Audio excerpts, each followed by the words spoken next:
What's up, guys? Welcome back to Newswave. Yesterday, Nintendo pushed out an update for the Switch and the Switch 2, and wouldn't you know it, they fixed something that people have been complaining about all throughout the Switch 1's generation, and Nintendo being Nintendo just now fixed it, but we'll go over that here today.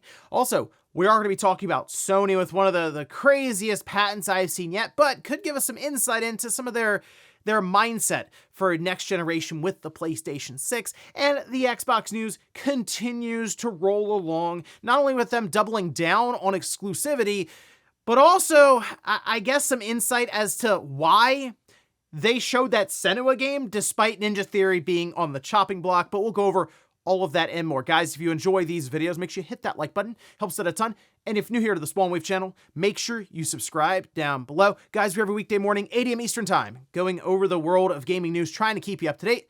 Just know, even if there's not a notification in the morning, there's probably a video here for you to check out. And we're going to start today with Nintendo responding to the situation when it comes to the ransomware attack that was reported on the other day. And this has been going around for a bit, and some have wondered if they're going to dump the information. And now with Nintendo's response, there's a chance they may have already dumped that information by the time you're seeing this, but we can see this is over on Kotaku, as they did manage to get a representative from Nintendo of America to respond, saying, "We are aware of an issue involving TinyPulse, a third-party service used for internal employee surveys at Nintendo of America.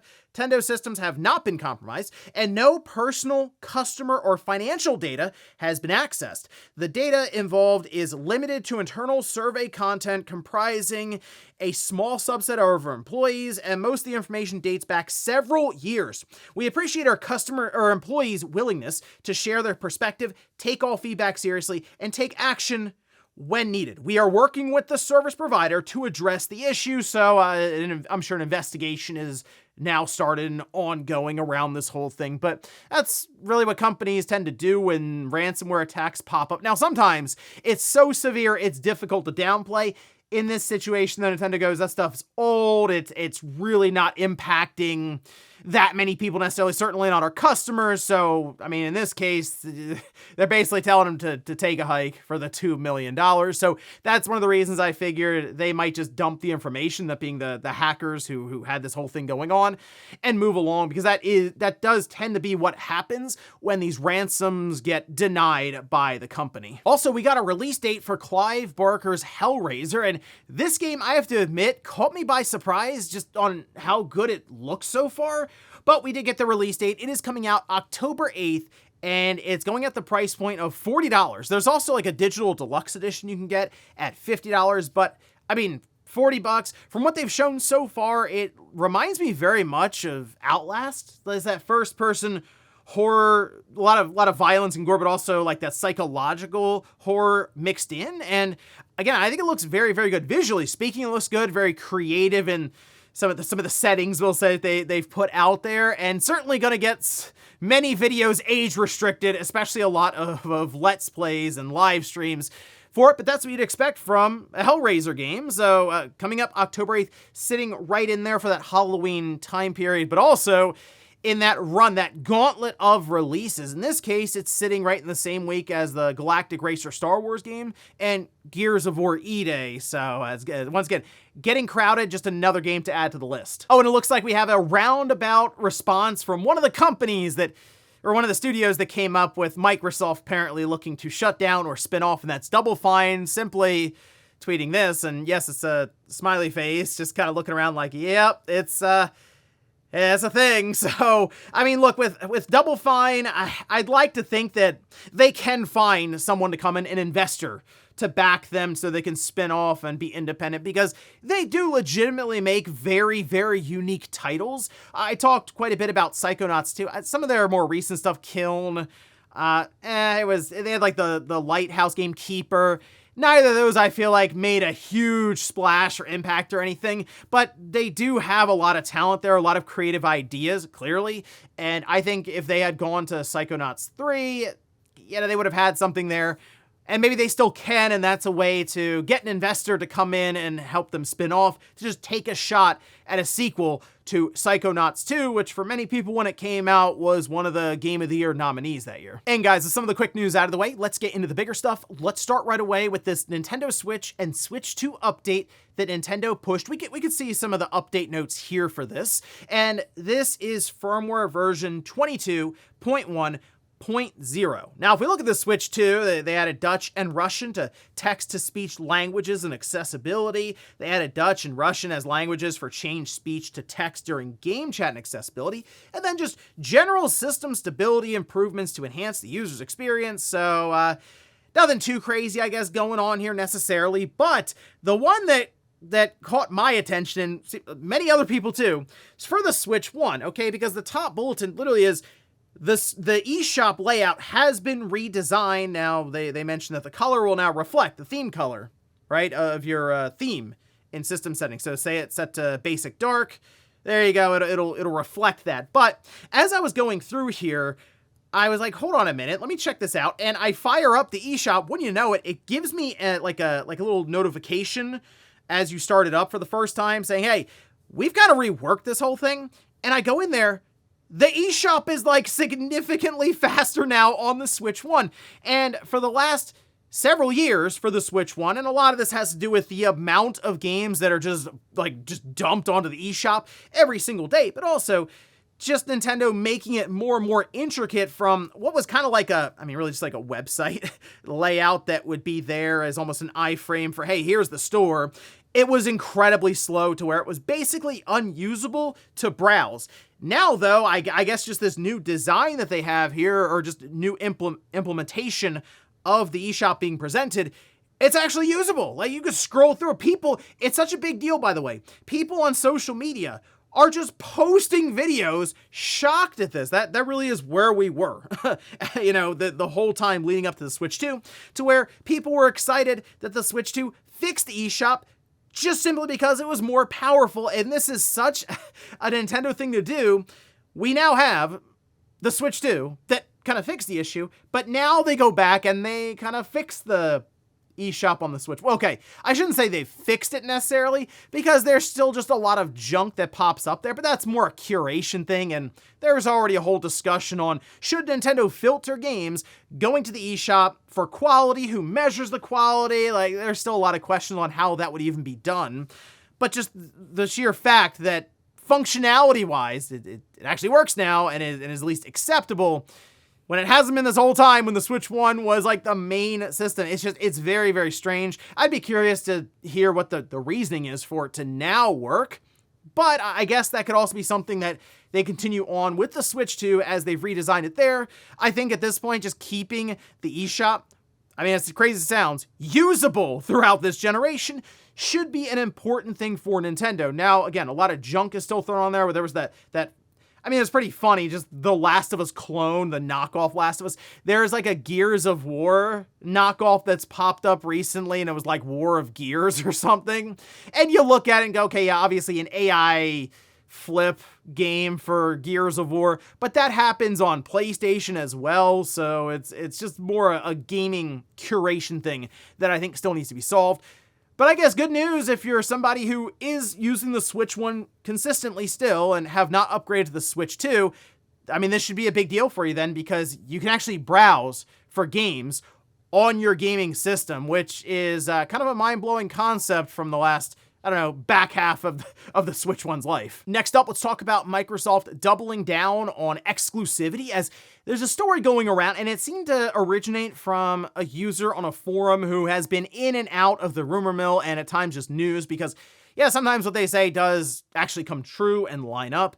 But as we know, things do change behind the scenes, so even if they did have, like, legitimate information at that time, as we see with Microsoft, the plan's the plan until it's not. Well, this is coming from Sneaker OS, who did mention that Microsoft seemed to be already reversing course on exclusivity, and they just showed off a couple of games with obviously Gears being the big one, but also then Clockwork Revolution as being Xbox exclusive. Had a whole animation and everything ready for the end of that show.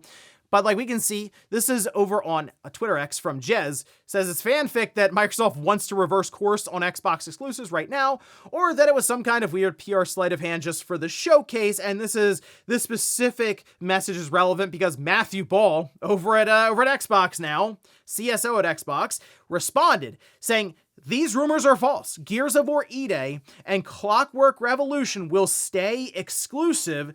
There are no conversations and have been no conversations to reverse course. And as we said last week, players can continue to expect signature exclusives from us every year." So again, the whole thing of Microsoft all of a sudden going back to exclusive, it feels very strange just based on what their strategy has been for like the last decade now at this point, and especially over the last couple of years where it was 4 games, then it was like all the games, and now we're about to see Halo go to the PlayStation 5.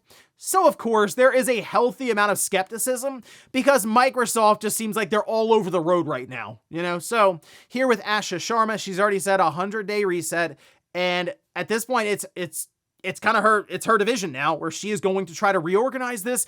And I think the biggest thing is they're going to work away from day one Game Pass releases. They will work with exclusives to add or attempt to add value, say, to the Xbox brand. My only question, the last piece of the puzzle is hardware that is approachable. And of course, what do they do with Steam on the PC side? I say approachable hardware when it comes to just price point. It's not going to be widely adopted if your Xbox Helix system starts at $1,200. If you can have it start where the Xbox Series X is now, it's still expensive, but it's much more approachable than twice that price.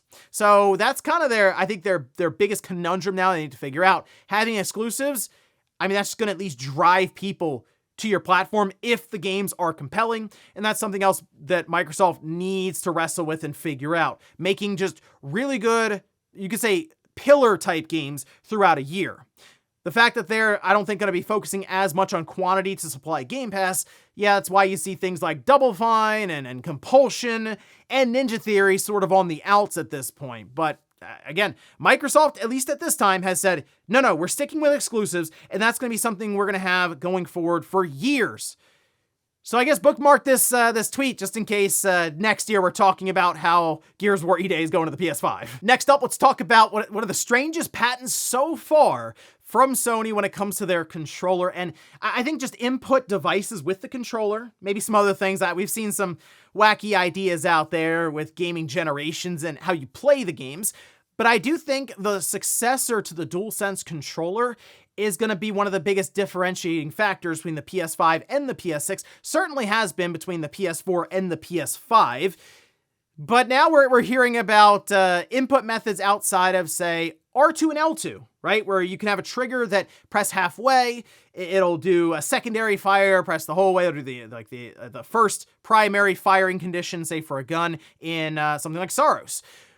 Well, in this case, the face buttons are now coming up, and that's certainly different. So, like we can see, now this is over on Cheat Happens, who noticed a patent saying that Sony's goal here is to let players experience different tactile feels for an enhanced sense of realism and adaptability. This from the patent saying, the operating device can dynamically change the hardness of the contact part in response to external control commands. Therefore, by sending control commands to the operating device, the information processing device can change the hardness of the contact section in real time. So this would mean, like, let's say you're playing a game and you got to press circle, maybe to dodge. But instead, at that point in time, your character is like bound at that, like their leg is caught or something, and you press circle to dodge and it doesn't press correctly. It's harder to press and you have to break through that by pressing harder. And that's kind of the idea. It can change the tension or how difficult it is to fully press a button down. That's kind of an interesting idea, although I kind of picture malfunctions to happen around the face buttons. There's another part of the patent that sounds like absolutely ridiculous, to where the face button itself, we'll say circle, becomes more malleable or not. Like, so it can be squishy, I guess. There was one where people were like, maybe it'll grab onto your thumb if your character is grappled or something. That sounds terrible. So my thing is, you have to be careful with these face buttons. So like square, triangle, circle, cross. You have to be careful with those. And that's mostly because that is our primary way to play a game. And there might be some games that are just off-putting because they decide to have the buttons like melt or something. And that's the one thing that I want to be predictable, or the button presses for things like attack and jump. I don't need any kind of weird shenanigans to happen there. Pressure sensitivity is already one thing, but when you start jamming a button on purpose, I think we can leave that to L2 and R2 because those are already seen as triggers or a gas pedal or something. I think that's fine. The face buttons though, for me anyway, a little too important to be messing around too much. But this, of course, is a patent, and it doesn't necessarily mean they're going to be using it, but it kind of shows some of their mindset of what else on the controller can we innovate with? And I don't mind that thought process of let's try some weird and wacky things, and we'll at least patent it just in case technology gets to this point, we can come back and do it. So I at least like that we're hearing about the controller itself maybe doing some interesting and new things, because then that can, of course, alter and change some of the gameplay experiences that would be new and refreshing. So maybe you can take some chances here, but again, don't go too crazy with accept or jump in these different games. And in our last bit of news, let's talk about Microsoft and their plans for Ninja Theory, which has not sounded great because it kind of sounds like the countdown timer has started for Ninja Theory, and they got to figure out what to do before Microsoft shuts them down. And I guess the plan would be, yes, to spin them off in some way, so they got to find money. And that could be through way of, I guess, just a venture fund or whoever, right? Someone can come in with money and fund them, buy the studio, who knows? I guess they can also, if they can, I don't know, get a loan and buy themselves out. Either way, though, they would then have to cut back on costs, and that means people get laid off anyway. But it seems like apparently showing Senua, which has been a big question mark as to why would you show that if your studio is on the outs, that was apparently part of Microsoft's like mastermind plan. Yeah, at least that's according to a game file here, which we can see. They say, most extraordinarily, Ninja Theory even debuted a new game, a third Hellblade title called Senua, at the Xbox Game Showcase 2026 on June 7th. By the time that game was revealed, Microsoft had already planned to sunset or split with the studio. The thinking was that the promise of a newly announced game would help draw investor interest in the studio. A source familiar with Microsoft's plans told GameFile, get this though, it's unclear if anyone atop Ninja Theory was involved in this plan. Can you imagine if you didn't know that, you thought, oh, we're showing our game because, we're making a game as part of Microsoft Studios, and this is going to be great. This is going to be a big deal. We're going to take the combat and Hellblade to the next level with Senua, and okay, now we got to find a buyer in like 2 weeks, or we're like completely shut down.